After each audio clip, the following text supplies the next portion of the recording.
Hello everyone and welcome back to the Odious Soul. My name is Shannon and I have recently posted a video titled, what did I do? I can't believe I did this.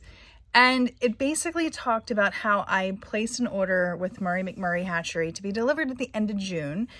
So that way I had 4 months to prepare, like build a coop and a chicken run and all that good stuff to be ready for chickens.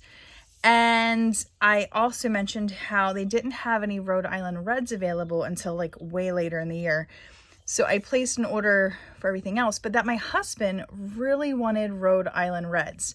So I had mentioned to him that there were no Rhode Island Reds coming and how, the local Tractor Supply, Bowman's, or local Home and Garden Center, how they have chickens. Well, it's not the Home and Garden Center, it's the Pet and Feed or something like that. But anyway, how they usually get chicks in every year. And we had gone on the website and we had seen that they had Rhode Island Reds in and more were coming. And I explained to him how we needed to wait until after our trip in April before we could even think about getting chicks. So the next day he had off and he ran and got his hair cut.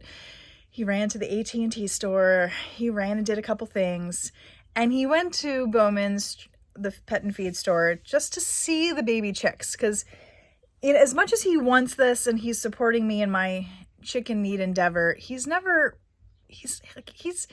grew up in the city, like in a townhome and an apartment, so he never had like real pets. Like he had like turtles, little things that probably didn't last all that long. So he went to check it out. And while he was there, he asked the lady, "Hey, I see you have Rhode Island Reds. Can I get 3?" And they were like, "No, we only sell them minimum of 5. So my husband brought home 5 Rhode Island Reds. It's not even March yet. And we were not prepared. So I went into a little bit of freak out mode because he comes home, I'm in the middle of work, and I'm like, oh my God, did you even buy them food? Like, we don't have a water, we don't have anything ready for this. So he did buy food, but he bought unmedicated. I made him call Bowman's, and apparently they don't get the chicks vaccinated when they order them.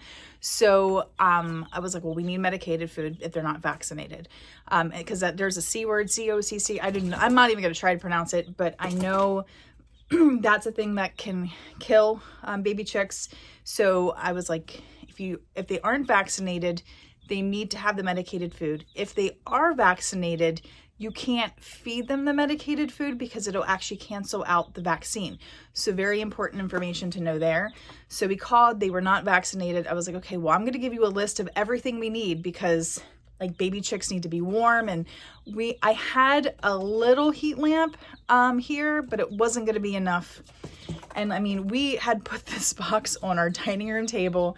I put towels down, I put them in there. I actually took like a milk jug and I poked holes in the bottom and put it in like a plate, like a deep plate that we had. So they had water. I dipped their beaks in it immediately so they knew where the water was. I just took a little plastic lid, put the feed in there, and okay, they're safe. Got the the smaller heat lamp, and they were okay. But we ran to Bowman's. We got better feeder, better water for chicks. A better heat lamp. They didn't have any of the radiant heat sources there available for sale. And as much as I know these can be very dangerous and I've heard people talk about them exploding, so not ideal, but it's good enough for the 5 chicks we have right now. They hear my voice and they're like, they usually are so quiet when you walk in, and once they hear the voice, they know my voice brings mealworms. So like I said, we got the medicated food. I bought some grit. Now, just so you know, baby chicks do not need grit until you start feeding them greens.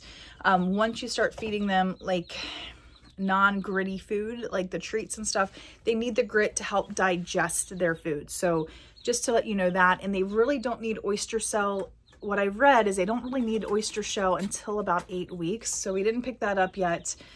Did get a bunch of mealworms. They love the mealworms. Oh my God. At first they were like, what is this? And now it's like crack. It's like, oh my gosh, mealworms from heaven.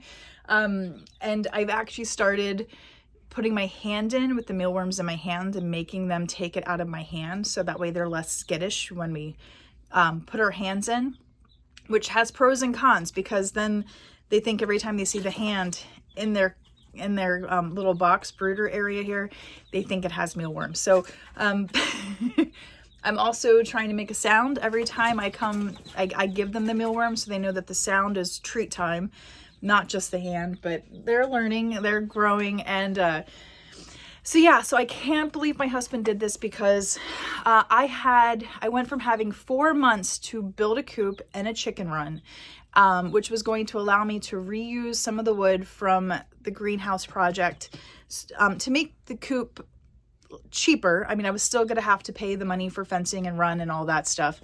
But now we have 4 weeks, like 4 weeks. These babies, Bowman said they got them on February 18th. We got them, I think it was Thursday the 25th. So they were already a little over a week old when we got them. So, or a week old when we got them, a little over a week old, something like that. So now we went from having 4 months to having a month to get all this stuff done.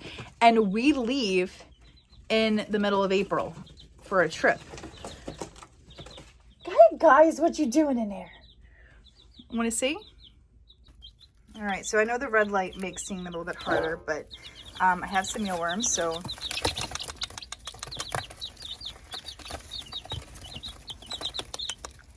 this one over here, this one is who I like to call my, she's back there.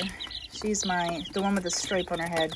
She is my skittish one, my sensitive one. Come on, guys. There's still some left.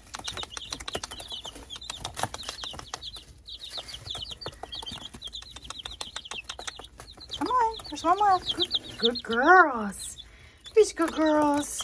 What is it about baby chicks that make people want to talk like babies? Anyway, they were so cute and they seem to be so happy. Like I said, I got the water back here. I put them on pieces of cardboard just to keep them from like moving and getting a lot of pine shavings in there. It is pine shavings on the bottom.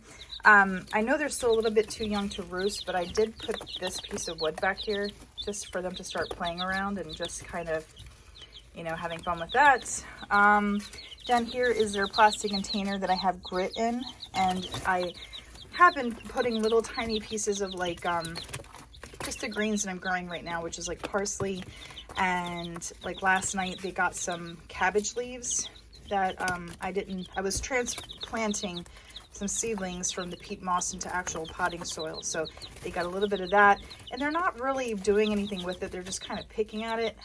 Doesn't look like they're actually eating, but there is grit in case they want to eat that. That's there. But they are just so fun to watch. I thought about doing like a live stream, because like you can start seeing their personalities, and it's so fun. You know, there's one my husband calls the Shannon one, because she's really aggressive and a bully, which is hilarious because I think I am so not a bully. And then there is, I make them call him the sensitive one. And this one here, back here, she's the sensitive one. I don't know if you can see her. This wire on top makes it hard to focus the camera.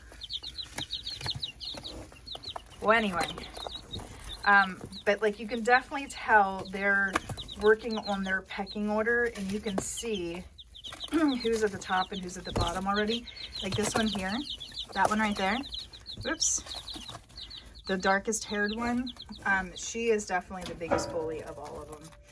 And then the one in the very back there, she's the sensitive one. So cute though. They're so adorable. Anyway, I could watch these guys all day. But I just wanted you guys to see how my plan fell through, because my husband got so excited about Rhode Island Reds. And for my husband to be a city boy, and for him to not always take interest in my outside wants, needs, desires, longings, passions. It is really cool to see him with these chickens. Like yesterday, he worked a 10-hour day and he came home and he just stood and stared at these chickens, well, and fed them mealworms and for like, I don't know, a while. It was so cute. And then we ate dinner and he came back out, stared at the chickens for a long time, then went and played with his daughter and then came back and he was like, okay, well, we need to get ready for bed. And he brought in a higher stool to sit there and watch the chickens. And then he was like, well, let's go upstairs and watch a movie. And I was like, a movie? Like, you gotta wake up early tomorrow. He's like, well, it's only 9 o'clock. I'm like, no, baby, it's almost 10. Like, you sat there and stared at those baby chicks for 45 minutes.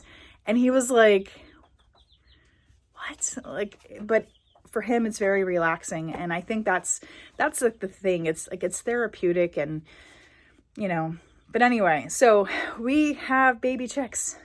Crazy. There's a lot of work to do.